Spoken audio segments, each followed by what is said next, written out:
Hello and welcome to another podcast with me, James Walters, owner of Border Terrier Stanley and promoter of all things dog friendly via our Dog Friendly magazine and website. I'm here with Steve Bennett, long-time owner of Whippets and founder of the Dog Friendly business in 2003. The Doggy Podcast with Steve and James. We're delighted to have Dawn Sharpe on the podcast today.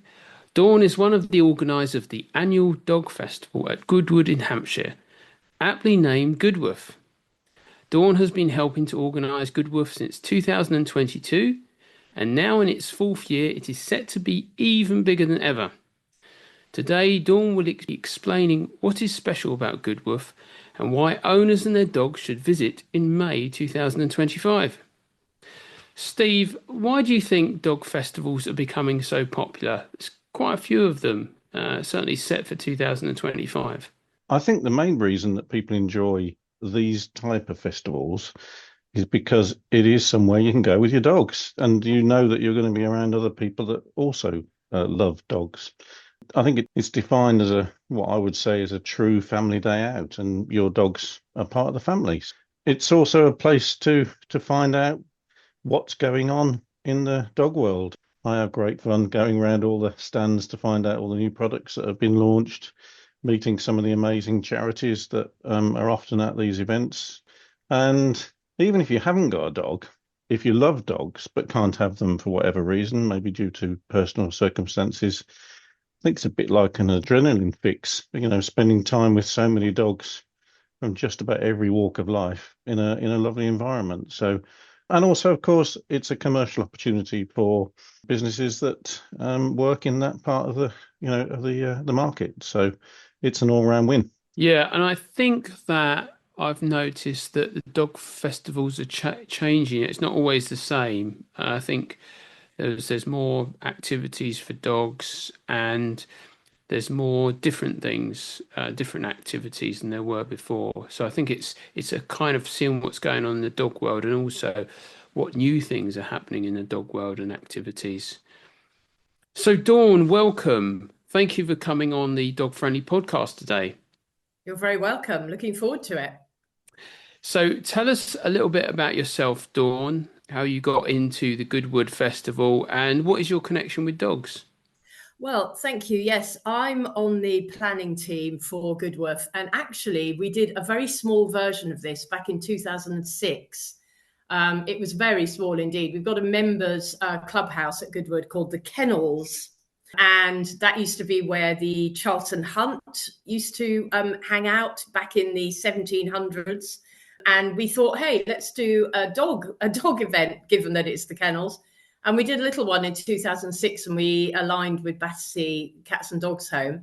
And it was great, but it was just a little one-off. And then 4 years ago, we thought, because Goodwood is so amazingly dog-friendly, you can have your dogs in the hotel, you can bring your dogs to the restaurant, you can bring your dogs to work. The only places you can't bring it is horse racing and motorsport for obvious safety reasons. So I was actually working elsewhere at that time. I'd worked at Goodwood, but then came back for Goodwoof because we thought, let's see if there really is an appetite for a different kind of dog event, because we're a little bit different from the usual ones, although, everywhere has its place. We don't have quite as much shopping, and we don't have any kind of show to our event. But yeah, so I became a part of the team, and we come up with some quite, let's say, innovative ideas for people to come and really celebrate their love for dogs. And as you rightly said, even if you don't have a dog, there is such a love for dogs. And in general, it's such a fabulous atmosphere at Goodwoof. Dog people are great people, as you know. And everyone's very proud to show off their dogs. There's lots of chatting to complete strangers. We have breed meetups. So it's a great joy and delight and privilege to be on the team.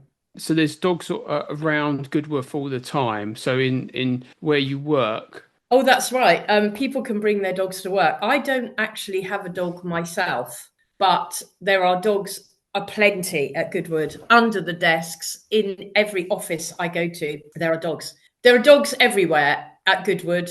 The Duke has at least 5. There are working dogs on the farm. There are dachshunds under desks. There are larger dogs. It is very, very dog friendly. So, Dawn, tell us a little bit about Goodwood itself, which is based in West Sussex. Goodwood is, as an estate, has been a sporting estate for over 300 years.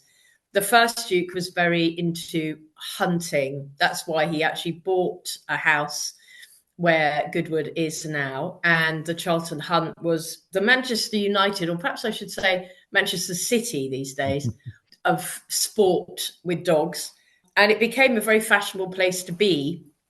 And so since then, Goodwood has been very, very dog friendly. As I mentioned before, the kennels where the dogs, the hounds for the hunt lived, had central heating in it 100 years before Goodwood House did itself.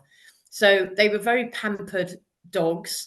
And every Duke since, so we're now on the 11th Duke of Richmond, who owns and runs the Goodwood Estate, has been surrounded by dogs, and which is still the case today. And how did the motor racing connection come on? Because obviously you have an event space with the hunt. Yeah, so it was horse racing first. So, I mean, you know, glorious Goodwood is still renowned around the world. It's a big part of the flat racing season. So up on the hill here at Goodwood, the second Duke allowed the local militia to race their horses, and that suddenly became very popular too. And from there, the horse racing began, which is still going extremely strong to this day. And we have the first race meeting on the 2nd of May, just before Goodwoof, and it stretches out throughout the summer till October. But the motorsport side of things came from the current Duke's grandfather, Freddie, who became the 9th Duke. He wasn't going to become the 9th Duke, but sadly his older brother was killed in the First World War. And so he became the 9th Duke. But he was very, very interested. He was an engineer, and he was very interested in cars, in aeroplanes, in all sorts of automotive fun. And the Goodwood Motor Circuit actually was an airfield. It still is an airfield, but it had, during the war, it was RAF West Hamlet with lots of Battle of Britain pilots, etc., at it. And it had a perimeter road that went all the way around the outside. And after the war was over, Freddie and his friends thought, well, hang on, that might make quite a good racetrack. And so they began doing it in a smallish way amongst themselves. And the rest is history, because it became a very big part of British motorsport heritage. Until 1966, when the demands of the speed of the cars, etc., became such that the track had to close. But before then, it had a very glamorous heyday with the likes of Stirling Moss, etc., racing at it. And the current Duke always vowed, because he was quite a young boy when his grandfather was having these race meetings at Goodwood, he vowed that he would one day reopen the circuit, and he did in 1998. And I was very pleased to be a part of that team too. So the Goodwood Motor Circuit reopened and ran the Goodwood Revival meeting, which is a magical step back in time where people come, they dress up in period costume from the 40s to the 60s, which is when it was originally open. And we have the same cars back, modern day drivers, some quite famous ones, driving the old cars around the circuit. And there are lots of other things that make it a fabulous day, lots of revival type vintage wear, shopping, that sort of thing. So those are the major events, but Goodwoof itself is definitely holding its own. We're on the 4th year, as I say. We've had 4 years of fabulous, fabulous weather, and we're really all hoping we can pull it off again and have another fantastic weekend. It's a very different event from the horse racing and the motorsport events, as you can imagine. It's much quieter because obviously there's a lot of dogs there. We have about 12,000 dogs over the weekend. So a lot of dogs together, which, you know, not being a dog owner myself, originally I thought, how is this going to work? What are the dogs going to be like? I can report they are fabulous. They seem to love being in the big crowd of fellow canines. I've read that the first Goodwoof had about 12,000 visitors. I know you've just mentioned that the most recent one had about 12,000 dogs. How many people are you expecting this year? Well, we try and keep it reasonably small, actually, for obvious reasons, because we really don't want to stress the dogs. And lots of people do say, "Oh, I'm not sure I'll come because my dog wouldn't like it. My dog doesn't like big crowds," and that's why we deliberately keep it quite small, so it has a very relaxed feeling to it. But you're quite right. There's usually more than one person with each dog. Families come, and children under 12 and under, they don't have to pay. They're free, as are the dogs. So yeah, I mean, we do have more people than dogs, but there are a lot of dogs. But it isn't. We don't want it to be super crowded. We like to have lots of areas where there's a lot of space for the dogs that might want to take a break from the fun and excitement of everything else that's going on. We have quiet zones, we have shaded areas, and we very much listen to customers. So after the first year, we did a survey and people said, "Oh, we'd like a bit more shade. We'd like a bit more, is there an off lead area?" Because dogs do need to stay on leads, although we do have off lead areas where you can pre-book and on the day and take your dog and let them let off some steam. But it is literally all about the dog. So whatever makes the dogs happy, we will build into the program. And has it always been 2 days? Because some of the dog festivals have extended, started as one day, but has it always been 2 days? Yeah, we've been 2 days from the off. Yeah, Okay. we started as 2 days. Because it is quite a relaxed time. So I mean, some people come for the whole weekend, and you see them Saturday and Sunday. Other people pop in for one day. Some people are only there for half a day. It really depends on your dog. We do see an awful lot of very tired dogs leaving, being carried, and people tag us on their social media strands where we see lovely pictures of dogs fast asleep in the car on the way home, because it's a really big day out for them and there is so much to do. And how does Goodwoof differ to some of the other dog festivals? I mean, in businesses, people mention the USP. What is it overall? There's about 25 big ones these days, and probably hundreds of smaller ones. So how does it separate itself and offer something different? Well, we like to do everything with a bit of a Goodwood twist in our events. So I don't know whether I haven't actually been to any other dog festivals, but we have quite a few things that I think might make us a little bit different. For instance, we have a competition called Barkitecture, where famous architects who are normally spending their time building international football stadiums or the Shard or similar design kennels on a theme in a competition run by Kevin McLeod from Grand Designs. So that's certainly sets us apart. People can come and see these fabulous kennels that are built by these architects on a theme. This year it's from nature for nature. So it's all using very natural materials. Last year we had traveling with your dog. The year before that, because we just come out of COVID, it was all about working with your dog at home. Where does your dog live? So, amazing architects, and also Rolls-Royce, who are our neighbours here at Goodwood, produce these amazing kennels, and they're there for all to see and dogs to try out. And then they're all auctioned by Bonhams on the Sunday for our charity, which this year is Wild at Heart Foundation. So that's one thing that might be a little bit different. We have a Tattinger champagne bar, complete with dog-friendly bubble machine, so people can come and have a glass of champagne.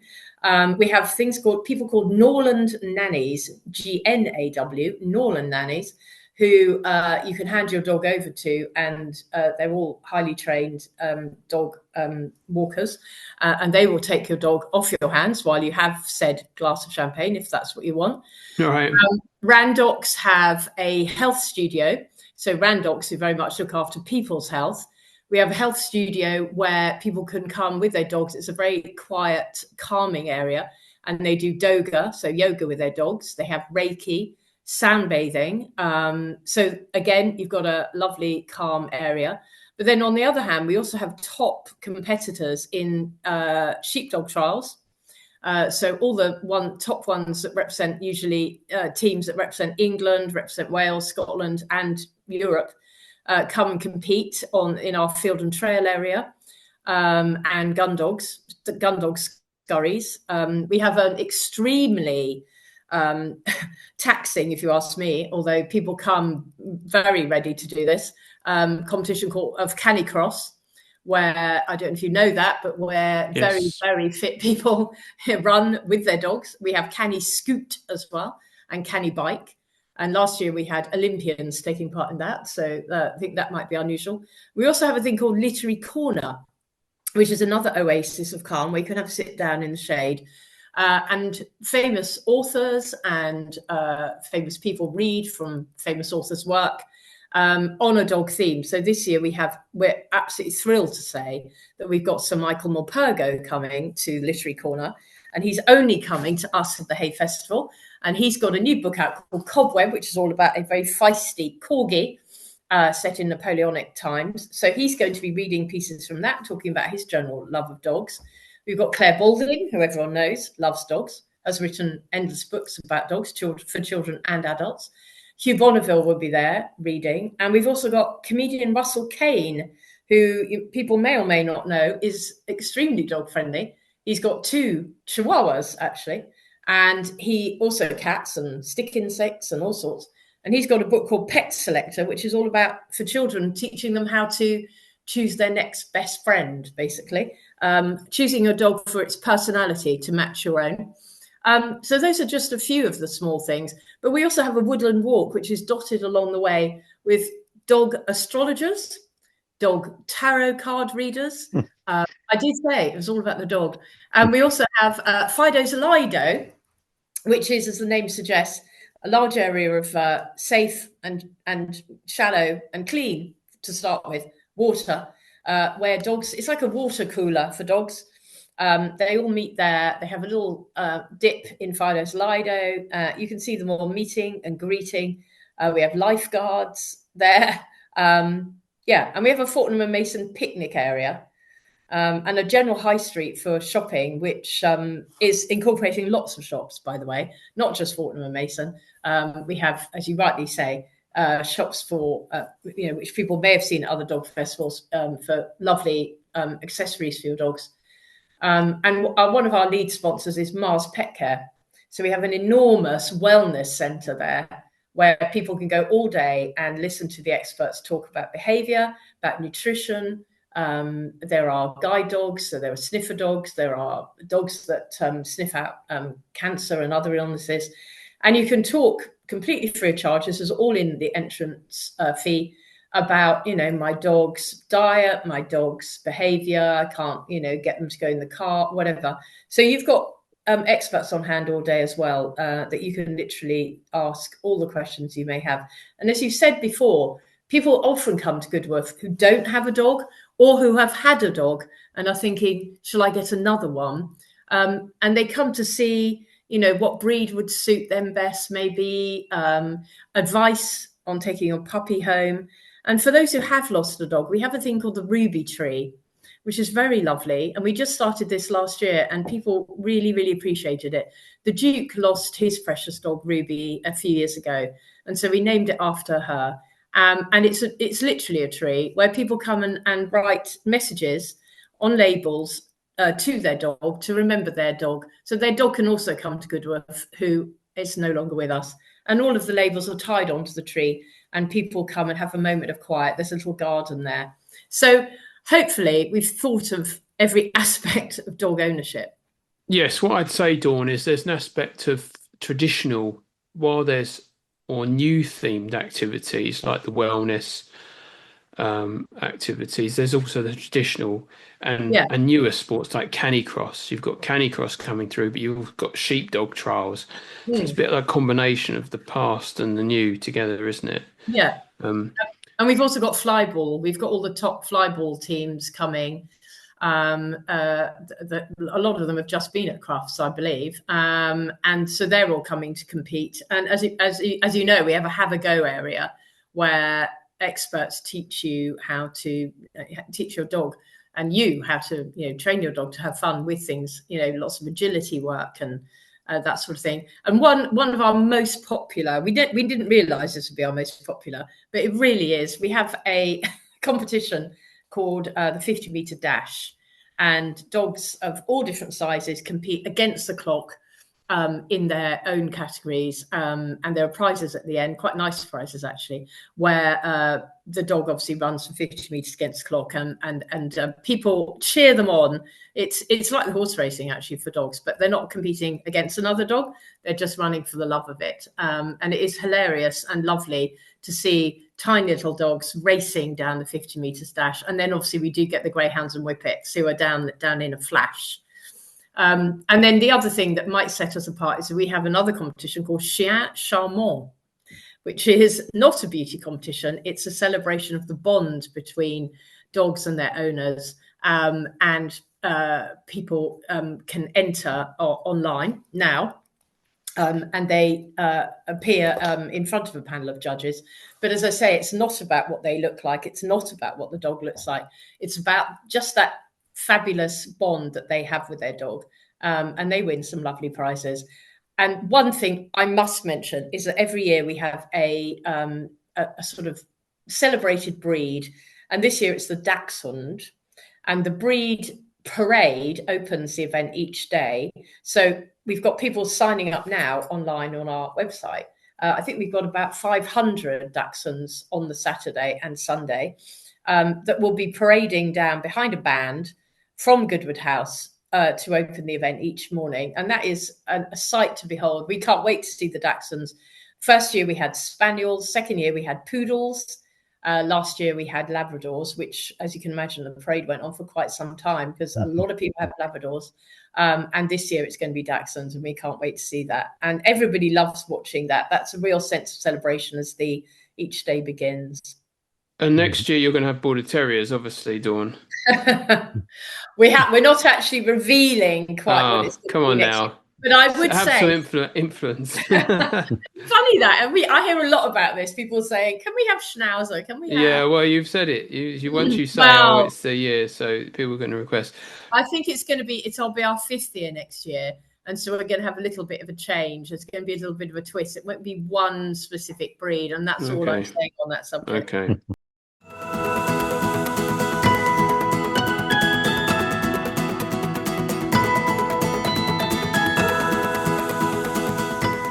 Dawn, it sounds like there's so much going on during the day. You've mentioned some of the activities that are available for the dogs. So there are other activities available for the owners as well as the dogs?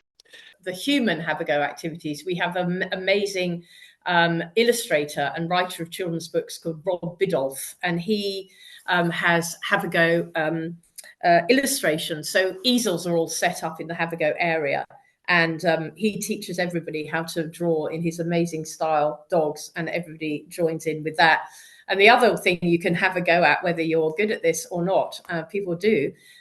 We've teamed up with the Ministry of Sound, and we have the Ministry of Hound dance floor. We have DJ Fat Tony, who is a Ministry of Sound favourite. And we have dancing sessions each day led by Curtis and AJ Pritchard. So people may have seen Curtis recently on Love Island, and AJ was a strictly dancing professional, and they teach people or show people dances which they can do with their dogs, and it's an amazing sight. See everybody pouring onto the Ministry of Hound dance floor and shaking their stuff. But yes, the actual dog have-a-go activities are, reasonably simple, obviously, because we want dogs to enjoy it rather than, you can have a go at gun dog scurries if you've got a dog that likes that kind of thing. Not so much the sheep dogs, obviously, they are so highly skilled and obviously the sheep are used to working with them. But we do have truffle hunting as well, so your dog can have a go at that. I think basically I would say all the way around the Goodwoof arena or the Goodwoof show site, there are many, many things that you and your dog can have a go at together.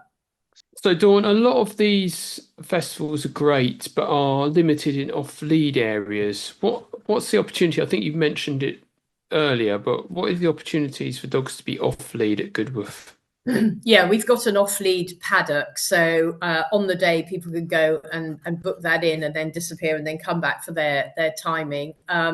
that's really the only place that they can be off lead. Although Fido's Lido, as I mentioned before, the sort of dogs, the little dog pool, that's very contained, and people do tend to take their dog off lead there, because obviously with so many dogs in the same place, it would be chaotic if they were all off lead. Yes, can imagine. Yeah. So I mean, there is that spot, and we do have we have a large car park area, and then people have a lovely walk in.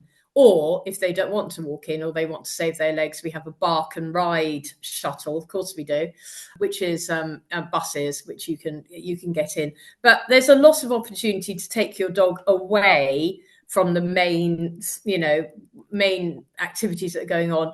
We have a woodland walk, as I say, the off-lead paddock.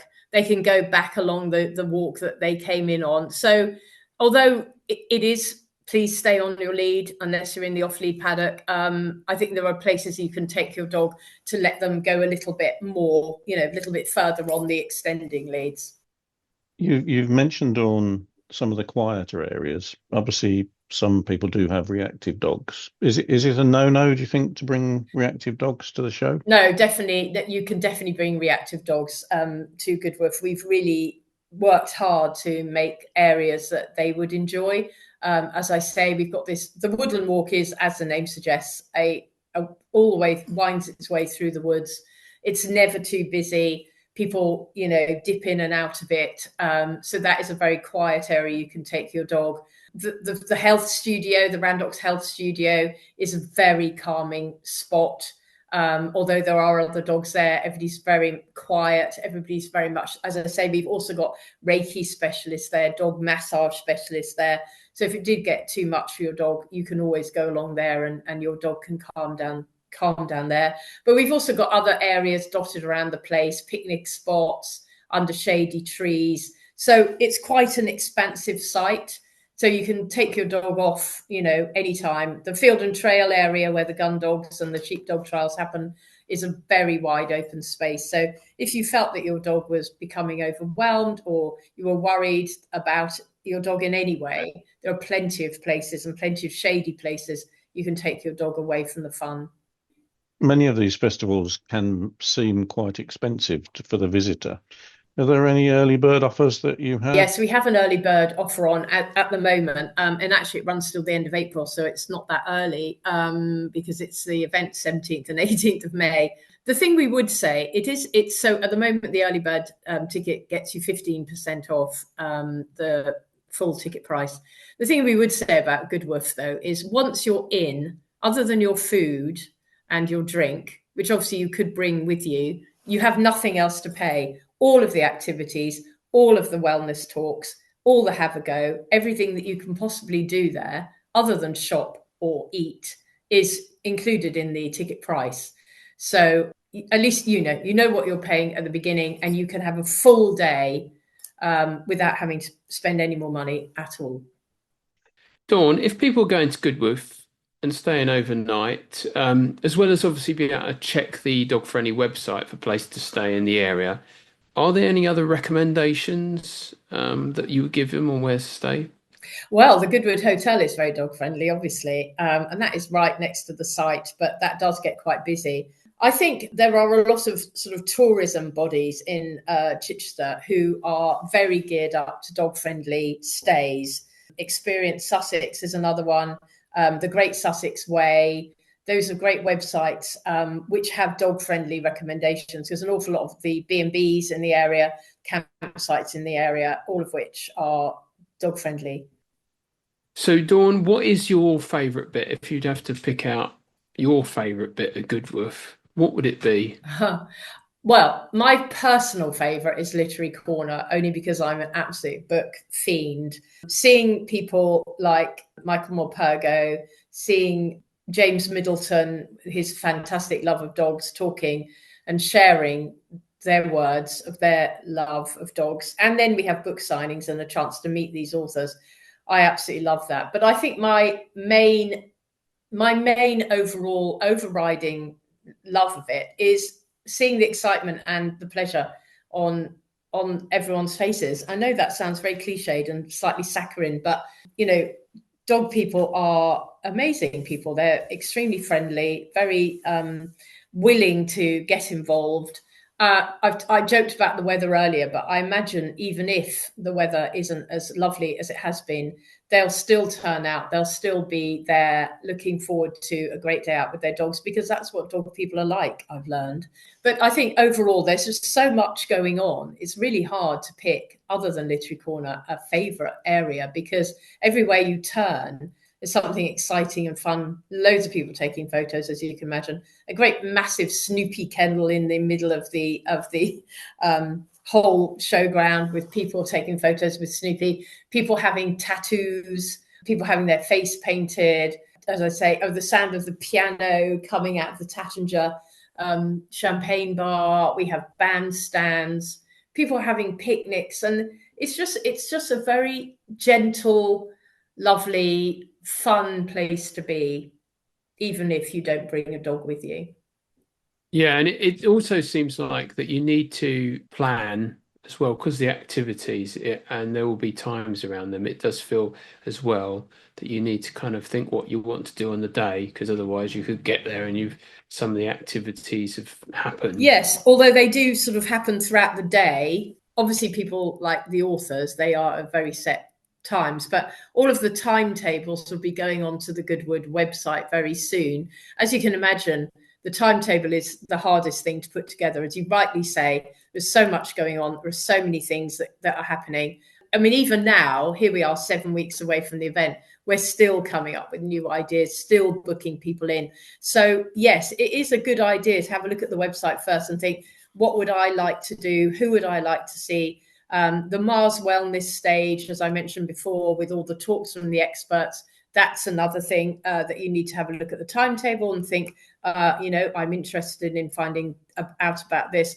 But lots of things happen more than once, so you can wander around. You can come back, when it's on in the afternoon, if you missed it in the morning, or if you're leaving in the afternoon because your dog's tired, there's a chance to see everything. I think the thing that gets booked up most quickly are actually all the studio, the Randox Health Studio classes, all of the doga and the sandbathing, etc. So if that's something that your listeners are interested in, I suggest going straight there and looking and booking there. Yes, everything is very popular, but as I said, we're not massive, so there is space for everyone. Okay, it sounds fantastic. Just, so much activity and different things for people to enjoy. So tell us, Dawn, remind us the dates of the Goodwoof Festival and where listeners can find out more. So Goodwoof takes place over the weekend, Saturday the 17th and Sunday the 18th of May this year. It opens at 9 in the morning and closes at 5 in the afternoon. And to find out more and to explore the event and to plan your day, simply go to goodwood.com/Goodwoof. Thank you, Dawn, for coming in and telling us all about Goodwoof. I'm sure people listening will definitely be checking it out this year. And thank you for being part of the Dog Friendly podcast. You're very welcome. Thank you very much. I enjoyed it immensely. Thank you, Dawn. To find out more about Dog Friendly, the Dog Friendly magazine, the Dog Friendly Awards, visit www.dogfriendly.co.uk.